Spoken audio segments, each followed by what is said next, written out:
Hello, my name is Berseus Hedman, and I'm interviewing. Oh, I have to say my name? Okay. Amy Miranda. Okay. First question, can you share some of the most important traditions or customs your family follows? How do they shape your sense of identity? Well, there's several traditions that in our family that we have been passed on from my mom down from her mom to her to it's generations after generation, and one being the Dia de los Muertos, Day of the Dead, and it's makes you celebrate missing a loved one or friends, family, and it's a celebration that's meant to be, instead of missing a loved one in a sad way or somber way. It's a time to rejoice and to reconnect with the loved one or friend that you've that you've lost. And you usually do it by, it's believed that on this day and only this day that the spirits can come back to earth. And the spirits of the dead can come back to earth and give you one last chance to spend special time with them. So you usually create an altar that has it's personalized, colorful, and personalized to the person that you're trying to connect with. There's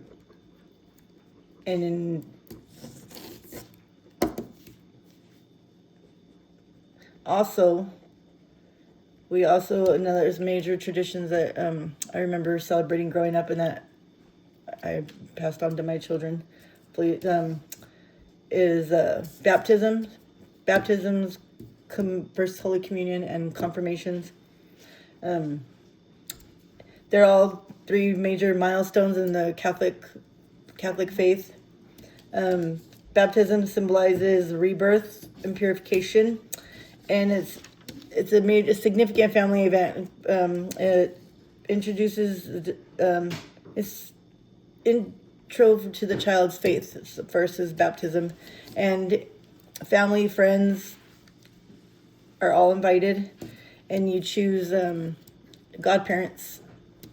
And the godparents are to guide the child in their faith through as they grow up. And it's a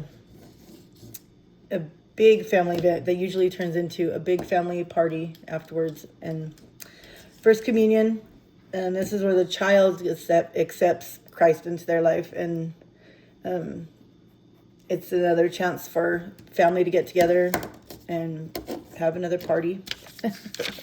And confirmation being the teenager chooses to confirm their decision to commit to the Catholic teachings, and of course, for family and friends being invited, godparents, and it usually turns into for another chance to have a party, because Mexicans like to have parties. Okay, and what was the second part of your question? How do they shape your sense of identity? Well, it helps to remind me that we're a part of something much bigger than ourselves, a lineage of love, belief, and togetherness that has been passed down through generations and would like to continue to pass down into further future generations. It keeps me connected to my roots and offers a sense of belonging. Okay. I think I answered it good. My second question is, how has your Hispanic heritage influenced the way you celebrate holidays or special occasions? Are there any particular celebrations that are significant to you? Well, your Hispanic heritage, like I said, we just love to be family, get together, family for any reason that we can. But holidays, especially Christmas time and Thanksgiving and Easter. I remember growing up that was always together with your family, everybody, the whole family, and it was something that I tried to do.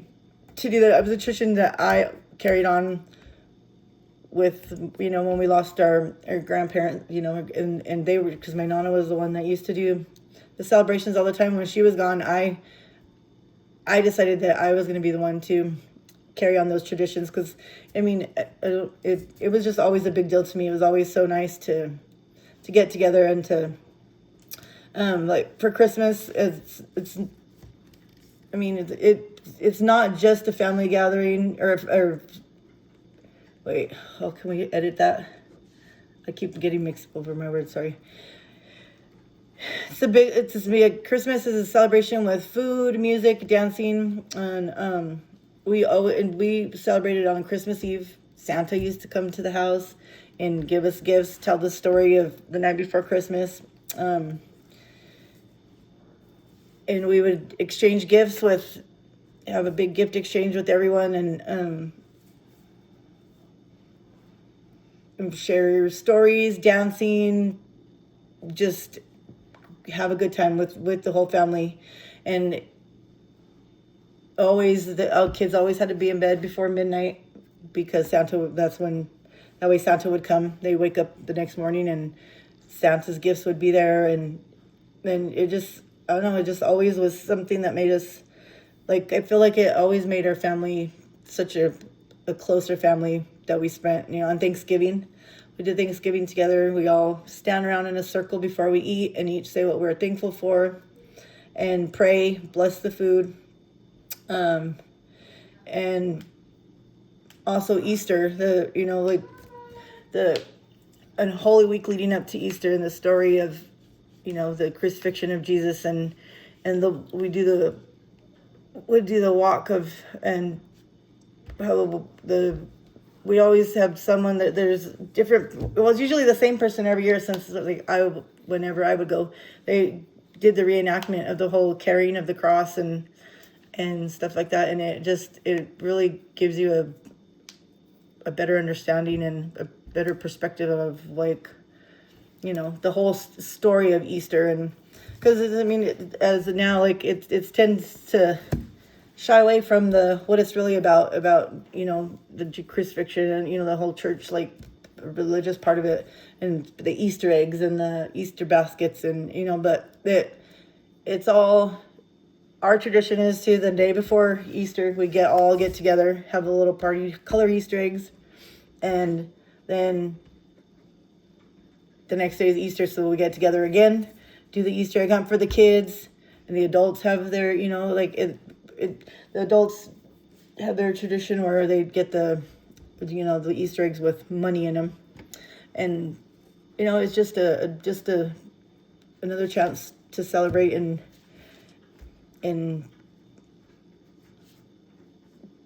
do that with your family. And I hope that my kids continue to pass down those traditions into the future generations as well.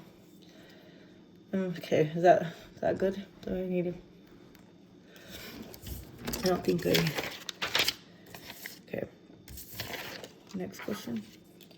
In what ways do you think your cultural background has shaped your values, especially when it comes to family, community, or personal achievements?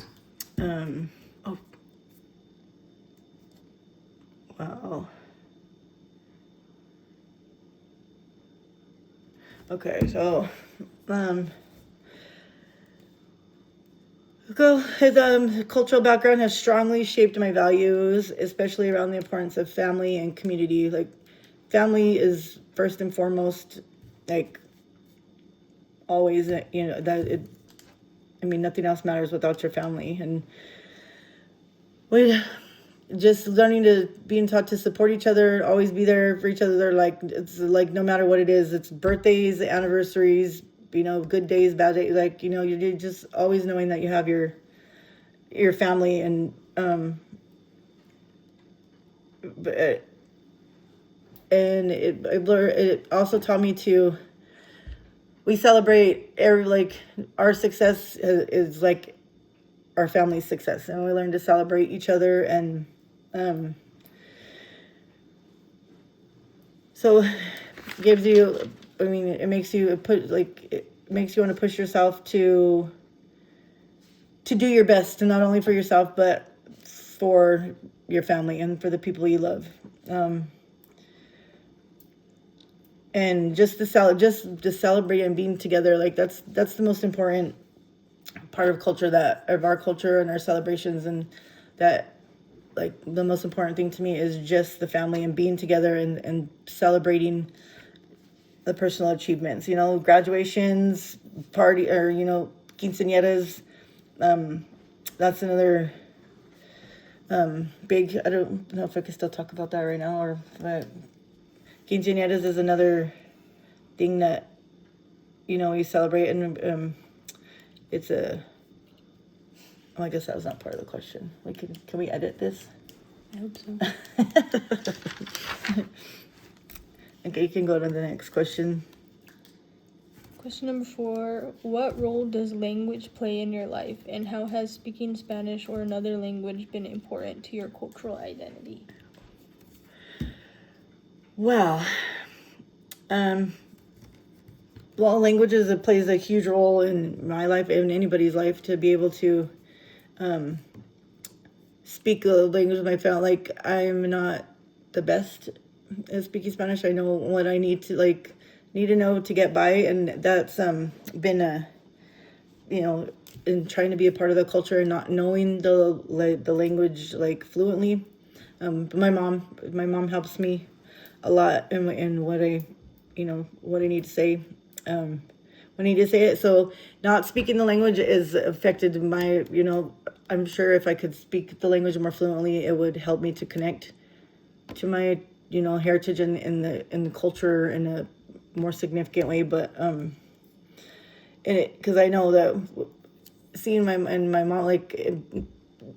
when I have my mom say get my point across for me, or what I'm trying to say, I see how it helps to close the communication gap, and if you are able to speak or be fluent, be bilingual fluently, and it gives you a sense of being a part of two worlds, it helps you communicate with your relatives, especially older relatives that that only speak Spanish, and I see how hard it is for them to not be able to understand the English. So I tried to to close that the communication gap there, but like I say, I'm not the best at the Spanish speaking part of it, but there's so many tools now that to help you with that it does make it a lot easier to do that. But it really does, knowing to being able to speak the two, English and Spanish, really does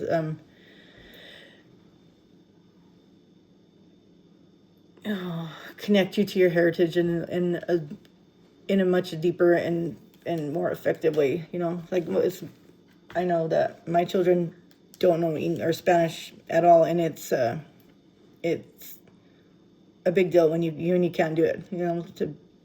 Because most people around here now know both, or there's a lot of people that only know Spanish, and it's not easy it's a tough situation when you can't communicate with them. So it's okay. I don't know if I made sense. Question number 5. Can you describe a memorable experience from your childhood that reflects the importance of your Hispanic culture? How did it impact you? So one thing for me that I really remember from my childhood is the music and dance from the Hispanic culture. It's the heart and soul of the Mexican culture heritage. The mariachi music is just beautiful music. It's trumpets, violins, guitars, and it usually tells a passionate love story. That's what the music is usually trying to get across. So, and Mexican people have it at birthdays, anniversaries, weddings, any kind of celebration. You can probably expect to see mariachis there, and it's just the music just makes you feel a certain type of way. And I remember at wedding and anniversary, my Nana Tata's anniversary party, the mariachis, it just brings the whole party together, and the one specific a song that I like remember and dance from was watching the Mexican hat dance. It's a playful, colorful dance where it's about a man wooing a woman and while they're dancing around a sombrero, and it's it's just a fun and like everything Mexicans do is always so colorful. Like the celebrations are so colorful, and that's what's really cool about it too is how colorful everything is and what it's just basically all about like celebrating all the time. Like life is something to celebrate, and the Mexican culture really gets that across, which is really like significant to me. It means a lot to me to do that and to do that with family around all the time. And and so the one of the most memorable experiences though was my daughter's quinceañera. It's a coming of age celebration for girls. It was celebrated when they turned 15. And everyone in the family is involved in this as well. And it's a party, and it's also to honor, it like honors traditions and values. And so some of the things that we do there is my daughter, the quinceañera, the girl having the quinceañera wears a ball gown, big beautiful dress, and at some point during the celebration, they call it the changing of the shoes, where the dad or father figure in their life takes your flats off and gives you heels to symbolize your moving from childhood to adulthood. And also there's the last doll, which they call it the last doll toss. It's kind of like when you throw a bouquet at a wedding, but this is your doll, and you throw it in to the crowd, so the children are usually the ones that catch it. You get your tiara, and then you do your first dance, which is usually with your dad, and then you have a court of honor. You pick your closest friends and that you want to be there. They have a choreography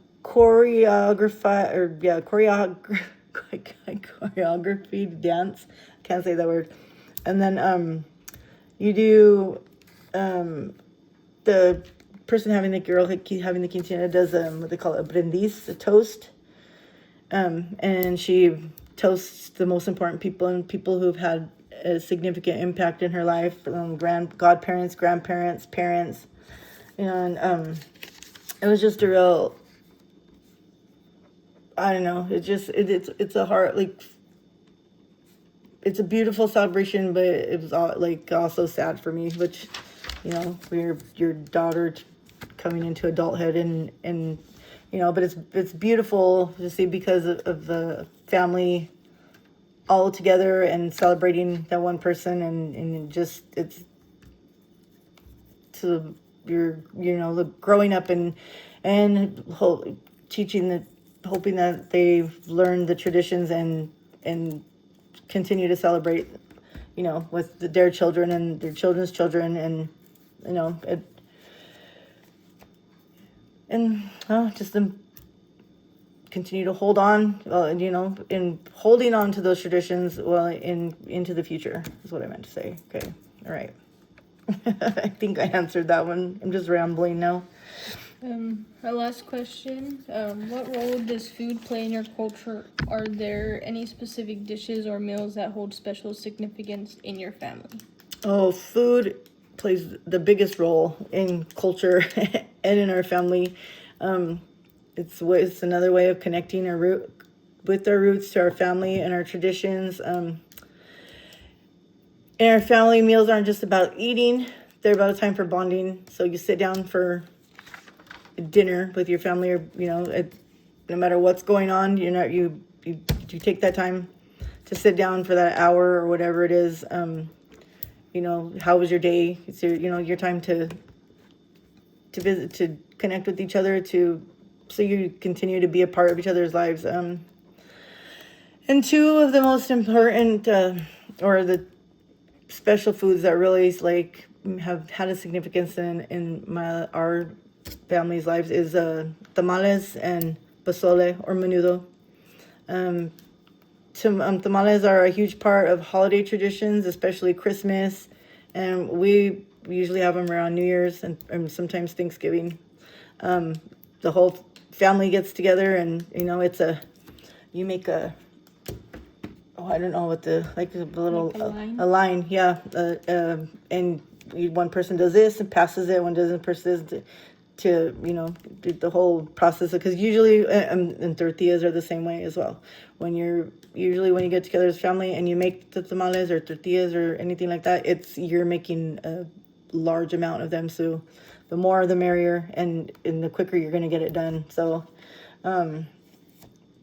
and everyone gets together, the youngest to the oldest, and everyone has a role. Not there's something for everyone to do. So it's another way to, bond and to just celebrate, family and friends. And some of us make the masa, others fill the tamales with the pork or chicken. Some are in charge of wrapping in the corn husk, because it's a task. It takes hours, but the best part is coming together as a family and enjoying the fruits of our labor.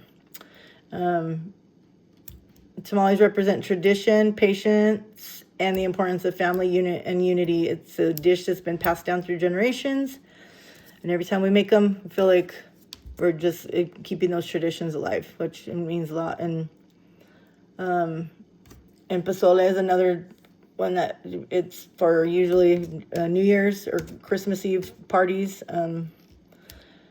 Our family reunions is a big one. That it's a soup made with hominy, either pork or chicken, or we use beef in ours as well. And you top it with stuff like cilantro, onions, oregano, lime, or lemon. And it symbolizes hospitality and warmth of the culture. And it represents both comfort and celebration. It always brings people together, and it's always present during the happiest occasions with family. So like I said, celebrations, birthdays, also as well. Usually after a big party in the morning is when getting together to clean up for those parties. That's when menudo or pozole is made. So in our family, the tamales and pozole are more than just food. To us, it's a way of expressing love, honoring culture, and celebrating together. They tie me to my family's history, and it's a big part of how we connect and create lasting memories. And yeah, that's it. I think we did good.